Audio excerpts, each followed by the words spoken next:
Occasion ఏదైనా location ఎక్కడైనా తెలుగువారి వేడుక అంటే ఆలివ్ మిఠాయి ఉండాల్సిందే. ఈ మహిళా సాధికారత మీద ఎక్కువ ఫైట్ చేయడం చాలా కష్టం. అండ్ దట్ టూ మీలాంటి పెద్దింటి ఉమెన్స్. అది ఎక్కడి నుంచి వచ్చింది మేడం? ఎవరి దగ్గర నుంచి నేర్చుకున్నారు? డే 1 నుంచి ఉందా? లేకపోతే ప్రెజెంట్ చూస్తున్న ఇట్లాంటి సిట్యుయేషన్స్ చూసి టచ్ అవుతుందా మీకే బయట సొసైటీలో? అంటే బేసిక్‌గా పెద్దిండ్లు చిన్నిండ్లని కాదు. కానీ ఏ పొజిషన్‌లో అమ్మాయిలు కొంచెం ఎక్స్‌ట్రా కష్టపడాలి. ఎందుకంటే ఇట్స్ మేల్ డామినేటెడ్ సొసైటీ అంటారు కదా! అంటే జనరల్‌గా అమ్మాయిలకి ఈ విషయం చేయలేరు అని కొన్ని ముందే డిసైడ్ అయిన కొన్ని సిట్యుయేషన్స్ గానీ, లేకపోతే కొన్ని వ్యాపారాలు ఈ విషయం అమ్మాయిలు చేయలేరు అని అనుకుంటారు. ఫర్ ఎగ్జాంపుల్ ఇప్పుడు పైలట్‌లో కానీ అంటే ఇట్లాంటివి చాలా ఉన్నాయి.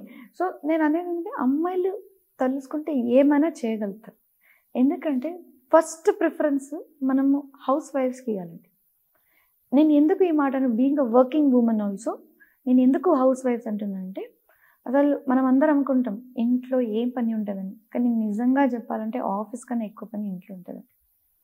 అన్నీ చూసుకోవాలి ఇంట్లో ఏ టు జెడ్. మొత్తం పిల్లల గురించి గానీ, భర్త గురించి గానీ, అత్తమామయ్య గురించి గానీ, మళ్ళా ఇంకా వేరే ఎవరైనా వేరే ఇష్యూస్ గురించి గానీ, డే టు డే ఇష్యూస్. ఇంకోటి ఒక హాలిడే లేకున్న జాబ్ అది. It's 365 days 24/7 job is a house wife. So with due respect to house wife, I feel that woman being house wife should respected and should be understood. రెండవది విషయం ఏంటంటే పని చేసేటోళ్ళు అమ్మాయిలు. అంటే బయటికి పోయి జాబ్ చేసేటోళ్ళు అమ్మాయిలకి ఏంటంటే వాళ్ళు ఇంట్లో అంతా మేనేజ్ చేసుకొని బయటికెళ్ళాలి. బయటికెళ్ళి వాళ్ళు అక్కడ వాళ్ళ జాబ్‌లో ఏం రోల్ ఉందో అది చేయాలి. మళ్ళా వాళ్ళకి దాంట్లో ఛాలెంజెస్ ఉంటాయి. మళ్ళా కొన్ని డిస్క్రిమినేషన్స్ ఉంటాయి. అంటే ఆఫీస్‌లో అబ్బాయిలతో ఒకలాగా బిహేవ్ చేయడం గానీ, అమ్మాయిలతోని బిహేవ్ చేయడం గానీ అలా జరుగుతుంటది. సో, దానికి కూడా మనం ఫేస్ చేస్తూ మళ్ళా ఇంటికొచ్చి, మళ్ళా ఫ్రెషన్ అప్ అయ్యి, మళ్ళా ఇంట్లో పని ఏదేది మిగిలిందో అది చూసుకుంటూ again going back to bed thinking that next day I have to be prepared. Next day కోసం మనం రెడీగా ఉంటూ అది మనం ప్లాన్ చేస్తాం. అండ్ రెడీగా ఉండడం అది కూడా ఓన్లీ మన కోసమే కాదు, మన పిల్లల కోసం కూడా, లేకపోతే భర్త కూడా అందరి కోసం మనం నెక్స్ట్ డే కోసం ప్లాన్ చేసుకోవాలి. So multi tasker. ఒక వుమన్ అంటే మల్టీ టాస్కర్, ఏమైనా చేయగలుగుతారు. సో అమ్మాయిలకి ఇది నాకు ఒక ఇచ్చే సలహాలు ఏంటంటే, మీరు ఫస్ట్ అంటే మీ హెల్త్ గురించి మీరు ఆలోచించాలి. ఎందుకంటే మనకు చాలా పనులు ఉన్నాయి ఇంట్లో కానీ, బయట కానీ, ఛాలెంజెస్, హార్మోనల్ చేంజెస్ అనుకోండి. ఇవి అన్నీ దానికి మనం ఫేస్ చేయాలంటే ఖచ్చితంగా మనం ఫస్ట్ స్ట్రాంగ్ ఉండాలి. సో స్ట్రాంగ్ ఉండాలంటే మనం యోగా కానీ, లేకపోతే ఏదైనా ఎక్సర్సైజ్, వాకింగ్ అనుకోండి, యోగా అనుకోండి, మీరు జిమ్ పక్కన ఉంటే జిమ్కి వెళ్ళండి, లేకపోతే ఇంట్లో స్కిప్పింగ్ చేసుకోండి. మీ ఇష్టం ఉండే మీ కంఫర్టబుల్ టైమింగ్ బట్టి 1 hour మీరు మీ ఎక్సర్సైజ్ కోసం, మీ ఫిజికల్ ఎక్సర్సైజ్ కోసం కేటాయించండి. తర్వాత ఫుడ్. ఇప్పుడు మనం అన్నీ చేస్తున్నాం కాబట్టి మనకు పౌష్టిక ఆహారం అంటే ఒక healthy food very very important. So healthy food అంటే మనం ఏమనుకుంటాం, యూజువల్గా అమ్మాయిలకి వేస్ట్ చేయడం అంటే నచ్చదు. నేను అబ్జర్వ్ చేసిన ఏదైనా ఫ్రిడ్జ్లో మిగిలిన ఉంటే జనరల్గా మనం ఎట్లా అనుకుంటామంటే వేడి వేడి అన్నం పిల్లలకి తినిపించడం కానీ, భర్తకు పెట్టడం కానీ అలా ఆలోచిస్తాం. మన కోసం మనం ఓకే నిన్నటిది అన్నం ఉంది, లేకపోతే పొద్దున మిగిలింది తినడం అట్లాంటి మనం అనుకుంటాం వేస్ట్ కాకూడదని. అట్లాంటి అనుకునే బదులు మనం కూడా ఫ్రెష్ తినాలి. ఫ్రెషే కాదు కరెక్ట్గా తినాలి. ఇప్పుడు మన ఇండియన్ కల్చర్లో రైస్ చాలా డామినేట్ ఉంటుంది. మనం దీంట్లో ప్లేట్లో మ్యాక్సిమం మనం తినేది రైస్. సో రైస్ కొంచెం తీసుకొని ప్రోటీన్ డైట్ మీద ఎక్కువ కాన్సన్ట్రేట్ చేయాలని నా సలహా. ఎలా ఇప్పుడు మనం ప్రోటీన్ అంటే మనం ఏదో చాలా ఎక్స్పెన్సివ్ ఉంటుంది. ప్రోటీన్ అంటే ఏదో అది ఏమంటారు లగ్జరీ డైట్ అలా కాదు. రోజు మనం తినే కూరగాయలు, నాన్ వెజిటేరియన్స్కి egg is the standard example of protein. లేకపోతే ఒక గ్లాస్ మిల్క్, వెజిటేరియన్స్కి ఒక గ్లాస్ మిల్క్ తాగడం కానీ, పనీర్ తినడం కానీ, టోఫు తినడం కానీ. Fat, protein, carbohydrates very very important. మీరు అవే ఫాలో అవుతారా? నేను ఫాలో అవుతున్నా కాబట్టి చెప్తున్నాను. సో నేను ఒక 3 years back I use to not concentrate on my health.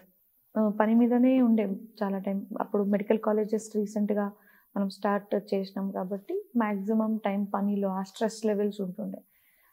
But slowly I realised రీసెంట్గా మా యోగా అంటే ఒక త్రీ ఇయర్స్ బ్యాక్ నేను ఒక మంచి యోగా టీచర్ షర్మిల మేడం అని ఉంటారు, తనకు కలిస్తే షీ యాక్చువల్లీ టోల్డ్ మీ ఎలా ఉంటుంది ఒక అమ్మాయి లైఫ్కి. మనం ఈ ఏజ్ నుంచి వచ్చే 20 సంవత్సరాలు వచ్చే 30 సంవత్సరాలు ఇలానే ఉండాలి, ఇలానే స్ట్రాంగ్ ఉండాలి, ఇలానే యాక్టివ్ ఉండాలంటే ఇది ఫాలో కావాలి నువ్వు అని నాకు వాళ్ళు షీ స్టార్టెడ్ సలహా ఇచ్చింది.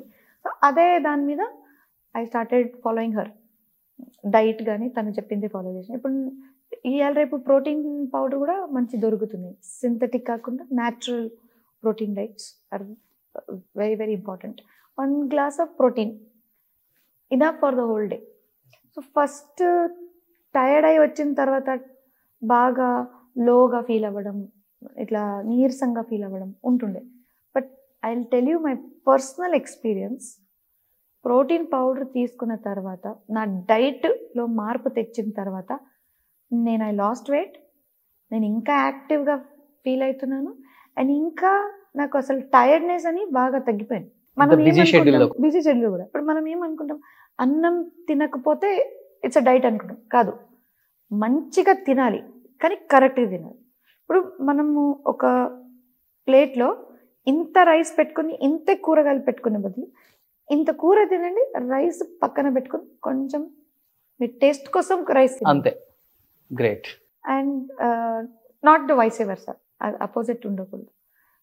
కడుపు నిండా మనం ఎగ్స్ ఒక 2 to 3 eggs బాయిల్ చేసుకున్నా కానీ లేకపోతే ఫ్రై చేసుకున్నా కానీ వాట్ ఎవర్ వే ఒక గ్లాస్ పాలు తాగు. సో ఫుల్ ఉండాలి, మీరు మంచిగా తినాలి కానీ కరెక్ట్ తినాలి. రైస్ రోటీ కొంచెం సెకండరీ. సూపర్. ఈ డైట్ ఫాలో అవ్వండి మేడం లాగా ఉంటారు. అండ్ ఉమెన్ ఫేస్ చేస్తున్న బిగ్గెస్ట్ ప్రాబ్లం ఏంటంటే మేడం, ఇప్పుడు కంపేర్ టు అదర్ కంట్రీస్ మన ఇండియాలో ఎక్కువ రేప్ కేసెస్ జరుగుతున్నాయి.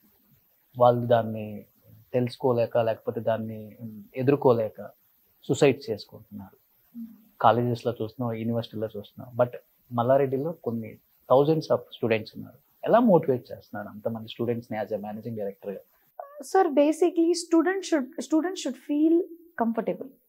మీరు ఎక్కడ చదువుకున్నా పర్వాలేదు, మీరు ఏ ఫీల్డ్లో చదువుకున్నా పర్వాలేదు, మీరు ఏ ఏజ్ అయినా పర్వాలేదు, student should feel free to talk to management. They should have the confidence in management. ఏమైనా కానీ మేనేజ్మెంట్ సపోర్ట్స్ అస్. ఏది బాధలున్నా పర్సనల్ కానీ ప్రొఫెషనల్ కానీ వాళ్ళకి చెప్పుకోగలుగుతాం. ఇప్పుడు పర్సనల్ లెవెల్ ఎట్లా అంటే, ఇప్పుడు హాస్టల్ ఉందనుకోండి, యూజువల్గా హాస్టల్ పిల్లలకి మనం అంటే ఎక్కువ కాన్సన్ట్రేట్ చేయాల్సి వస్తుంది, because 24/7 they are with us. సో వాళ్ళకి ఒక లేడీస్ మెంటర్ పెట్టిన ఉంటాం, ఫ్లోర్కి ఒక మెంటర్. సో వాళ్ళకి ఏదైనా బాధలున్నా మెంటర్ అంటే ఎవరంటే మన దగ్గర ఉండే టీచర్స్కి మనం ఫ్యాకల్టీకి మెంటర్గా హాస్టల్లోనే వాళ్ళకు కూడా ఒక రూమ్ ఇచ్చి వాళ్ళకి డే నైట్ ఏదైనా ప్రాబ్లం అయినా ఫ్యాకల్టీకి చెప్పేటట్టు ఆ అవకాశం ఇస్తాం. And that mentor will come and tell to the management. ఇప్పుడు మన ఇంట్లో అందరూ వర్క్ చేస్తున్నారు కాబట్టి జెంట్సే కాదు, ఇప్పుడు అక్క వాళ్ళ పనిచేస్తారు, మేము ఉన్నాము, అందరూ ఉన్నారు కాబట్టి ఏదైనా లేడీస్ ప్రాబ్లం వస్తే ఖచ్చితంగా they discuss with us. And mainly మామయ్య గారు ఏంటంటే ఈజ్ వెల్కమ్ టు ఆల్. ఆయన ఎప్పుడు క్లోజ్ డోర్ మీటింగ్ అని ఇప్పటివరకు లేదు. సో ఎనీవన్, ఒక ప్యూన్ నుంచి ఒక డీన్ వరకు ఎవరైనా is welcome to his room. He can tell his problems, he can get the solutions and he will go out happy. Great కదా మేడం, అది ఎవరికి ఉండదు. ఒక పొజిషన్కి వచ్చిన తర్వాత అది చాలా అంటే చాలా మెయింటైన్ చేస్తారు కొంతమంది. అదే మెయింటైన్ చేయడం అంటే మనము కింద లెవెల్లో కొంత మేనేజ్మెంట్ని పెట్టేసి they will take care, no problem అన్నట్లుగా ఉంటారు. బట్ ఈ స్థాయికి వచ్చి అలా మెయింటైన్ చేయడం అంటే ఓ మై గాడ్. నేను మీ కాలేజీలో చూసినప్పుడు కూడా మీరు ఈచ్ అండ్ ఎవ్రీ స్టూడెంట్తో మాట్లాడటం, మింగిల్ అయిపోవటం, ఓన్ చేసుకోవటం, ఏంటి మేనేజింగ్ డైరెక్టరా అనిపించింది నాకు. That makes a lot of difference అండి. ఒక 1-to-1 కనెక్ట్ అవ్వడం ఈజ్ వెరీ ఇంపార్టెంట్. అప్పుడే మీ మీద నమ్మకం వస్తుంది. మనం ఎప్పుడో ఒక్కసారి వెళ్ళి ఎప్పుడో ఒకసారి కనిపిస్తే అరే మేనేజ్మెంట్ ఉన్నా లేకున్నా లాగా ఉంది అని ఆ ఫీలింగ్ వాళ్ళకి రాకూడదు. మేనేజ్మెంట్ మనతో పాటు రోజు వస్తుంది, రోజు ఇక్కడే ఉన్నారు. నాకు ఎప్పుడు ఏది బాధ అయినా నేను మా మేనేజ్మెంట్కి చెప్పగలుగుతాను, ఎందుకంటే మనల్ని నమ్మినే వాళ్ళు అడ్మిషన్ తీసుకున్నారు కదా. సో ఆ ధైర్యం we have to maintain. So every men success వెనుక ఒక ఉమెన్ ఉంటుంది అంటారు. ఇక్కడ ఇలా వచ్చేసింది every women success back and ఇంకొక మెన్ ఉంటారని మీలాంటి వాళ్ళని చూసినప్పుడు అనిపిస్తుంది. భద్రారెడ్డి గారి రోల్ ఎలా ఉంటుంది మీ సక్సెస్ ఇప్పుడు మీ రూట్ లో అసలుకి? సార్ ఇప్పుడు చెప్పడానికి ఇలా అంటారు, for every man there is a woman behind, or every woman there is a man behind. There is no one behind and forth, both are equal. ఇద్దరం కలిసి పని చేస్తే ఎవ్రీథింగ్ ఈజ్ పాసిబుల్. సో నేనేమైనా చేస్తున్నాను అనుకోండి, he's there besides me, he stands besides me strong to say that yes do whatever you feel, నీకు ఏది correct అనిపిస్తుందో ఇది చెయ్యి. సో ఆ ధైర్యం ఆయన నా పక్కన నిలబడి నాకు ఇస్తున్నాడు కాబట్టి నాకు ఆ ధైర్యం ఉంది. And so is me. So ఆయనకి కూడా ఎప్పుడైనా అంటే వర్క్ ప్రెషర్ ఎక్కువ అయినప్పుడు నేను పక్కన ఉంటాను. సో ఎవరు వెనకాల ముందు it's not the discussion, it is the discussion is togetherness. మీరు తోడుగా ఉండి ఏది కూడా మీరు సాధించవచ్చు, ఏ ప్రాబ్లమ్స్ కూడా మీరు ఫేస్ చేయగలరు. సుమన్ టీవీలో మీ పర్సనల్ అండ్ బిజినెస్ ప్రమోషన్స్ కోసం కింది నెంబర్కి కాంటాక్ట్ చేయండి.